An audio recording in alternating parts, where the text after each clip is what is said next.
Ma tibżawx x'qara jiena nġibilkom ħabarijiet tajba ta' ferħ kbir li jkunu għal poplu kollu. Għax twellilkom illum fil-belt ta' David Salvatur li huwa Kristu is-Sid. Min jaf kif ħassew mir-rajja meta semgħu tad-diskors għall-ewwel darba miljuni kbar ta' nies l-anġlu l-messaġġier tal-Alla oġbu li jaqsam din il-bxara unika, bxara fenomenali. Ma dawn ir-rajja umli illi ma kellhomx pretenzjonijiet ta' xi professjoni għolja u xi suċċess. U frattant Alla privileġġjhom biex ikunu l-ewwel riċevituri ta' din il-grazzja kbira li Alla wera mal-umanità, ċoħe li qajjem fil-qarn fid-dar tal-qadejt jew David qarn ta' salvazzjoni. Ġifieri xi ħadd qawwi biżżejjed, xi ħadd setan illi kapaċi jilliberana mid-dnub u jrassaqna li Alla. Qarn ta' salvazzjoni li attwalment ir-rajja x'immarru biex jaraw din il-meravilja li tħabbritilhom raw sempliċi tarbija dajfa, tarbija ċkejkna, tarbija dipendenti għal kollox fuq omma. Marija li kienet għadha kif weldet din l-ewwel iben tagħha, welditu u poġġietu fil-maxtura. U anke dakinhar stess twettqet il-profezija fosthom ta' Mikea fejn jgħid dwar Betlehem u int Betlehem m'intix li żgħar fost il-bliet ta' Ġuda għax minnek għad joħroġ li gvernatur jew mexxej li jira il-poplu tiegħi Iżrael. Li hawnhekk qegħdin nitkellmu dwar il-mistennija li Alla żera fost il-bnedmin bil-bidunet. U ċoħe minn dakinhar li Alla kellu jiġġudika l-bniedem minħabba d-dnub tiegħu fil-ġnien tal-Eden u kaċċihom il-ġnien, dakinhar stess Alla tom tama. U partikolarment imbagħad f'Iżrael il-poplu tiegħu dik it-tama kienet imħadna u n-nies kienu qegħdin jistennew il-twettieq ta' din it-tama. Issa wkoll nimmaġinaw lil Xmun fit-tempju meta ħa it-tarbija Ġesu minant ommu u ferħu sodisfazzjon u Alla ħarsu l-fuq lejn is-sema u għallu s-semu lejn tista' tħalli l-qaddej tiegħek imur fis-sliem għax għajnejha raw is-salvazzjoni li inti qajjimt għal popli kollha biex ikun il-glorja tagħhom u d-dawl għal ġentili. Appuntu Pawlu meta ġabar dawn il-ħsibijiet, is-sinifikat tat-twelid il-ħajja, l-mewt u l-irxox ta' Kristu. Fil-ftit porzjon qasir mill-littra l-Galatin. Jibda biex jgħid imma meta waslet il-milja ta' żmien. Is-salvazzjoni tagħna imbdiet fil-milja ta' żmien meta waslet.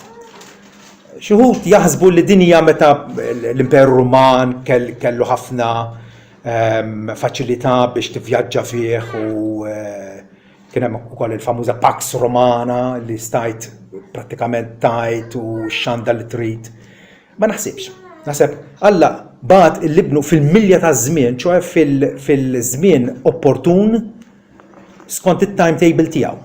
Skont l-orarju tal-Alla, Alla kien jaf meta kellu jibgħat il-libnu. Alla bagħat il-libnu. Għawnek naraw din il-missjoni, mhux vera. Missjoni. Illi s-sema ħajdu hekk estenda idejh biex jaqlana mill-qiegħ tal-kundanna u jatina status ġdid. Alla bagħat il-libnu. Biex kellu jiġborna u jirrikonċiljana miegħu, l-iben Alla kellu jitbaxxa magħna. Alla bagħat il-libnu. U ċoħe hawnhekk Pawlu qed jirreferi għal divinità ta' Kristu. L-iben ta' Alla, ir-riflessjoni eżatta tal-missier u ċoħe Ġesu der fostna. Ma kif der? Der imwielet minn mara. Forsi aħna kieku kellna niggessjaw, forsi is-Salvatur kellu jiġi dak il-show ta' trionf u ta' majestà, ma xejn minn dan. Imwielet minn mara. Minn mara, Pawl laqas jgħid li kienet verġini, sempliċement mara biex jenfasizza l-umanità. L-umanità ta' Kristu. Kristu illi tnissel trabba u twielet minn mara illi ma nkunux qed nisbalu illi tqansħet, illi bkiet, illi weġġat biex welditu. Mela fl-istess ħin fil-waqt li Ġesu huwa l-iben tal-Alla, l-uniġenitu tal-Alla, illi jirrifletti il-karattru ta' Alla perfettament, huwa wkoll imwieled minn mara. Identifikat magħna f'kull sens, bħal aħna kellna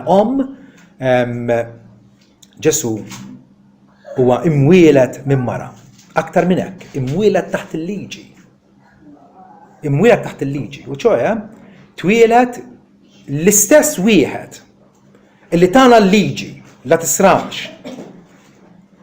la tiżnix, weġġaħ il-missija kol ommok u l-kmandamenti kollha illi juta lilna biex nobduhom bħala ħlejjaq tiegħu, Ġesu issa poġġa lil nnifsu fl-istess pożizzjoni tagħna. Imwieled taħt il-liġi u ċoħe kellu r-responsabbiltà illi jobdi u jonora dik l-istess liġi. U s-sultan ta' Slaten der fostna bħala għaddej u appuntu imwieled taħt il-liġi. U għalhekk ġimgħa wara li twieled Marija u Giuseppi kellhom joħdu fit-tempju biex jagħmlu l-ċirkonċiżjoni. Meta kiber ukoll Maran Ġwanni biex jitgħamel għax dik kienet ir-rieda tal-Alla permezz tal-profeta tiegħu, Ġesu qobda l-liġi f'kull sens. F'kull sens.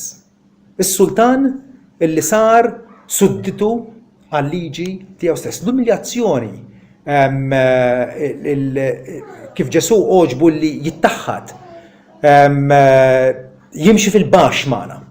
Kif qalu stess li ma ġejġ biex inkun moqdi, ma biex naqdi. Biex nagħti ħajti b'fidwa għal ħafna. Appuntu imwieled taħt il-liġi għaliex sabiex jifdi lil dawk taħt il-liġi. Ġesu ġie fostna, fost nies ikkundannati, fost nies ħatja, fost nies il ma kenniex tama, sabiex jifdina. Ma kellu jifdina bl-ubbidjenza tiegħu. Bl-ubbidjenza tiegħu ta' prova ta' li kemm kien kapaċi li jirreżisti l-ħażen, ix-xitan ġarbu fid-deżert, ġarbu b'mod selvaġġ, Ġesu rreżista, Ġesu baqa' jirreżisti kontra kull ħażen sabiex finalment ħaruf perfett u bla għajb kif xandru Ġwanni qabel ikun kapaċi illi jixtrina għalih innifsu, jifdi il-dawk taħt il-liġi ġifieri ma nibqgħux taħt il-kundanna u l-ħtija tal-liġi miksura. Kanna bżonn li xi ħadd ieħor illi jaħdem għan-nom tagħna sabiex attwalment inkunu nies mifdija, nies illi issa m'għadniex ta' nfusna, m'għadniex tax-xitan, m'għadna ta' ħadd ħlief tal-ħalliq l-istess ħalliq tagħna illi żarna fuq l-art. Sabiex jifdi lil dawk taħt il-liġi sabiex nirċievu l-adozzjoni bħala awlied. Mela, fil-waqt li l-ewwel jidra b'mod negattiv kien hemm xi ħaġa kienet qed tostakola il-modija tagħna għal Alla u ċoħe id-diżubbidjenza tagħna, il-ħtija tagħna. Imissa b'mod pożittiv sabiex nirċievu l-adozzjoni bħala awlied. Ġesu ma fdieniex biex ħallina neutrali, la aħna taħat u ma nafux fejn ninsabu. Imma biex b'mod pożittiv nirċievu din l-aqwa barka illi Alla ħejja lina. U ċoħe illi nkunu magħdudin, illi nkunu meqjusin bħala l-ulied adottivi tiegħu. Xi ħaġa li l-Galatin setgħu jifhmuha perfettament, għaliex dak iż-żmien koppja Rumane u Griega setet tadotta lil xi ħadd, seta' jkun ġuvni anke tarbija ġifieri. Tajjeb, li ma jġix minnhom il-tifel ma kienx ikun tagħhom, però kienu jażlu illi iddaħluh fil-familja tagħhom u jagħtuh l-istatus, il-privileġġi kollha, id-drittijiet kollha ta' iben. U dak hu propjament illi Ġesu għamel għan-nom tagħna, mhux biss illi qalana minn taħt il-ħtija, imissa b'mod pożittiv sabiex nirċievu l-adozzjoni bħala awlied. Ġesu huwa l-uniku iben ta' Alla, l-uniġenitu ta' Alla, però Alla f'imħabtu irid li jkollu familja kbira. Familja kbira. Ġesu bħala il-kbir fost ħafna aħwa. U dan huwa kollu mertu ta' Ġesu Kristu. Mertu ta' Ġesu. Bil-qawwa tiegħu. U Pawlu kompli qed infatti għax intom ulied, min issa aħna ulied, xi ħaġa li anke Ġwanni jenfasizza fl-ittra tiegħu, araw bliema mħabba ħabna l-missier, li nsejħu li Alla. U għalhekk id-dinja ma tarafniex, però jgħidilna issa aħna u li Alla. Il-Kristjan jislu nnifsu għax Alla hekk jiddikjara li aħna ulied, aħna nistgħu narfu lil Alla bħala missierna. U allura la darba intom ulied Alla bat l-Ispirtu tibnu fi qlubna jgħajat Abba missier. Abba, kelma aramajka, l-lingwa li kien jitkellem biha Ġesu, li tfisser missier. Għamiet li seta tfisser ukoll papa. Term of endearment, xi ħaġa għażiża. Tajjeb? X'intom ulied Alla bat l-Ispirtu ta' ibnu. Ġifieri Alla ma jridx sempliċement li ħafrilna, diġà ħafrilna. Alla ma jridx sempliċement li jilqana fiħdanu bħala membri tal-familja tiegħu. Diġà għamel hekk. Imma li jrid li aħna nsiru nixbħu il-dak liben li hu iddikjara mis-sema dan u ibni il-maħbub li fih jiena sibt l-għaxqa tiegħi. U allura permezz ta' Ġesu wkoll, issa permezz tal-Ispirtu tiegħu, mibgħut fi qlubna din is-salvazzjoni issir reali, issir xi ħaġa nistgħu immissuha u narawha b'għajnejna. Mhux sempliċement dikjarazzjoni ta' liberazzjoni li aħna meħlusin meħtija, illi aħna ma nsejr l-infern, imma attwalment Alla qed jikkwalifikana, qed jaħdem fina bl-Ispirtu tiegħu sabiex meta nidħlu l-ġenna ma ħossinix komdi. Imma ngħidu din propjament hija darna. Għaliex għax Alla issa mhux biss iġġustifikana ma qed ukoll għaddisna. U għalhekk bat l-Ispirtu ta' ibnu fi qlubna jgħajat Abba missier. Il-Kristjan mela jixtiequ lil Alla, ifittxu lil Alla, jitenna f'Alla. Irrid li ir-relazzjoni li Ġesu stabbilixxa bejna u bejn il-missier u ċoe missier li għandu ulied, dawk l-ulied jarfuh u jridu jonorawh. Għal darbohra da kollu mertu ta' ibnu Ġesu. Mill-qal jiena se nabatilkom paraklitu ieħor li jibqa' magħkom għal dejjem, l-Ispirtu tal-verità li intom tafu bih għalkemm id-dinja ma tarfux. Appuntu, il-salvazzjoni tagħna mela hija salvazzjoni maħduma mit-tliet persuni tat Trinità. Fil-bidu jissemma Alla bat l-ibnu, liben fdina, l-Ispirtu issa qiegħed għaddisna. Il-fidwa jew il-salvazzjoni trinitarjana maħduma mit-tliet persuni tat Trinità għax huma Alla wieħed, insibuha sikwit fl-Iskrittura. Hija xi ħaġa sabiħa. Alla jippjana, Alla ippredestina, Alla ħejja salvazzjoni, Alla determina illi jgħaddilna. Appuntu, fil-milja ta' żmien Ġesu ġie biex jattwa, biex jagħmilha fidwa reali. Kristu illi fil-bidu tal-ministeru tiegħu daħal fis-sinagoga ara minn Iżajja l-Ispirtu tal-Mulej dilikni għax Alla batni biex inxandar liberazzjoni lill-imjasrin. Nagħti tagħmal dawk li qegħdin fil-ħabs.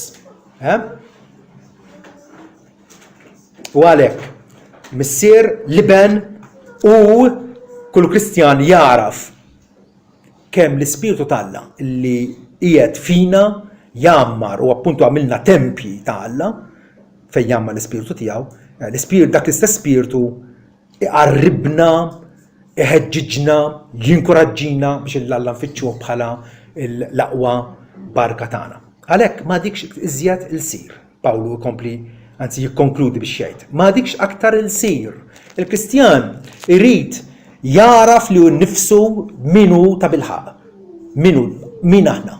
Aħna u li Alla. U li Alla il għaliex Ġesu bil-mewt u l-qawmin tiegħu fdina u allura aħna issa il-possediment ta' Alla. ma dikx aktar il-sir. Qabel konna l-sira, għal xiex? Il-sira għal-kundanna, il-sira għal-taħsir, il-sira għal-passjoni tħessina tagħna, il-sira għal-sistema tad-dinja li tbedna minn Alla, konna il-sira. Missa l-liberati. Il-liberati għal Alla. Ma dikx aktar il-sir, iżda iben. Pero tiftakru intom kemm il-darba l-Bibja tgħidilna li ħna l-sira tal-Alla, vera? Pawlu nnifsu li kitab ta' diskors. Fil-bidu ta' ħafna ittri tiegħu jgħid Pawlu id-dulos ta' Ġesu Kristu, l-sir ta' Ġesu Kristu. Ma kif għaw qed jgħid li ħana m'għadniex aktar il-sira. Sempliċi. M'għadniex il-sira għall-passjonijiet tagħna, m'għadniex il-sira għar-rieda tax-xitan, m'għadniex il-sira għad-dnub, imma sirna il-sira tal-Alla. U kif dejjem ngħidu li tkun il-sir u hija kelma qawwija ħafna li tkun il-sir. Li tkun il-sir tal-Alla hija l-ikbar libertà. Għax aħna maħluqin minn Alla u għalih. U allura Ġesu reġa' ngħidu hekk poġġina fid-direzzjoni tajba. Reġa' tagħna dak li konna tlifna. U aktar. Għalhekk ma dikx aktar il-sir iżda iben. U la darba iben werriet ukoll permezz ta' Alla. Wow, werriet ta' xiex. Mhux għax Alla ħajmut, Alla huwa immortali. Tajjeb? Imma dinja tama, mhux biss li Alla qarribna lejh, imma jatina il-kapaċità li issa nistgħu nerfgħu ħarsitna l fuq. Bit-tama bil-konfidenza illi iva, il-futur għalina u l-eternità huma favolużi. Werriet ukoll permezz ta' Alla.